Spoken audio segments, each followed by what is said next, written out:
আমাদের নওগাঁ জেলার রাস্তা দেখুন কি সুন্দর আর চমৎকার নতুন করে তৈরি করা হয়েছে আর কিছুদিন আগে পিচ ঢালাই করা হয়েছে, সাথে রং করা হয়েছে। ওয়াও, অসাধারণ ভিউ, চারিদিকে সবুজের সমারোহ আর গ্রামীণ পরিবেশে এটা অসাধারণ। এটা হচ্ছে নজিপুর থেকে মহদেবপুর যাওয়ার রাস্তাটা। আসলে বাসে করে যাচ্ছিলাম, যার কারণে বাসের যে গ্লাস, এই গ্লাসটা একটা অপরিষ্কার ছিল, যার কারণে কিন্তু দুপুরবেলা প্রচণ্ড রোদের মধ্যে তারপরেও আপনাদের দেখার জন্যে আমি একটু কষ্ট করে ভিডিওটা করেছিলাম, কারণ দুপুরবেলা এত রোদের মধ্যে গ্লাসটা ঝাপসা হওয়ার কারণে ভিডিওটা একদম পরিষ্কার আসেনি।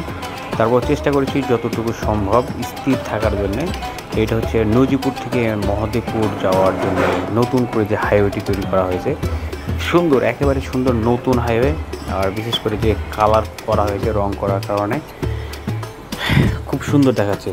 আসলে এই নওগাঁ জেলার মধ্যে আমাদের সবচেয়ে সুন্দর এখন রাস্তা কিন্তু এটি, এবং অনেক মসৃণ একদম সমান করে তৈরি করা হয়েছে, যার কারণে গাড়ি ঘোড়া চললেও কোনো ঝাঁকুনি কাপড় হয় না।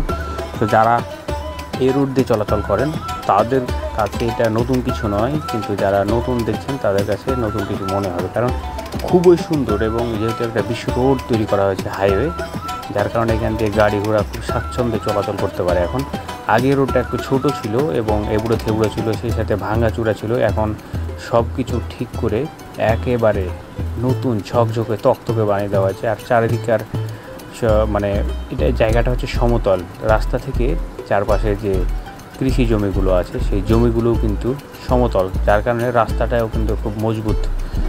এবং এই সব এলাকা অনেক উঁচু বরেন্দ্র এলাকা, এখানে কখনো বন্যা হয় না কিংবা বন্যার সৃষ্টি হয় না, অনেক উঁচু এলাকা। তো প্রিয় দর্শক, যারা আশেপাশে থাকেন তারা বলতে পারবেন যে আসলে এই জায়গাটা কীরকম। আমি আছি এখন নজিপুর থেকে মহদেবপুর, মহদেবপুর যাওয়ার পথেই কিন্তু এই সুন্দর রাস্তাটা, যেহেতু নতুন হাইওয়ে তাই বলার অপেক্ষা রাখে না।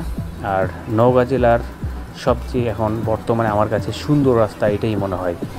আশেপাশে অনেক গাছ ছিল, গাছগুলোকে কেটে ফেলা হয়েছে, যদিও এই জিনিসটা কিন্তু আমার মোটেই সায় দিচ্ছে না, কারণ রাস্তার দুই ধারে গাছ ছিল। বিশেষ করে মহদেবপুর পার হওয়ার পর রাস্তার দুই ধারে উঁচু উঁচু অনেক সুন্দর পরিবেশ ছিল, এখন একেবারে ফাঁকা বানিয়ে দেওয়া হয়েছে, এমনকি নতুন করে গাছ লাগানো হয়নি। আসলে এই জিনিসটা যে কোনো পথচারীকে এটা ভালো লাগার কথাও না। তো যাই হোক, যারা পায়ে হেঁটে বিভিন্ন জায়গায় যায় কিংবা রাস্তাতে গাছ থাকলে কিন্তু পরিবেশটা সুন্দর দেখায় আর রাস্তার ছায়া দেওয়া দিতে পারে। সেক্ষেত্রে যদি আমরা গাছগাছালি কেটে ফেলি তাহলে একে তো অক্সিজেনের ঘাটতি, সেই সাথে সুন্দর সবুজ ঠান্ডা আবহাওয়া থেকে বঞ্চিত, মানে সব দিক দিয়ে গাছ হচ্ছে আমাদের প্রাণ বলা যায়, পৃথিবীর ফুসফুস। অর্থাৎ আমরা যে নিঃশ্বাস নেই, অক্সিজেন নেই, এটা আমাদের বুঝতে হবে। অনেকে না বুঝেই কিন্তু আমরা এই গাছগুলো কেটে ফেলি। তো যাই হোক, প্রিয় দর্শক, দেখতে থাকুন, উপভোগ করে থাকুন আজকের এই ভিডিওটি। আর হ্যাঁ, ভালো লাগলে অবশ্যই আমার চ্যানেলে সাবস্ক্রাইব করুন এবং বেল বাটনটা প্রেস করে সাথে থাকুন। আর এতক্ষণ দেখার জন্য ধন্যবাদ এবং শেষ পর্যন্ত দেখার অনুরোধ রইল।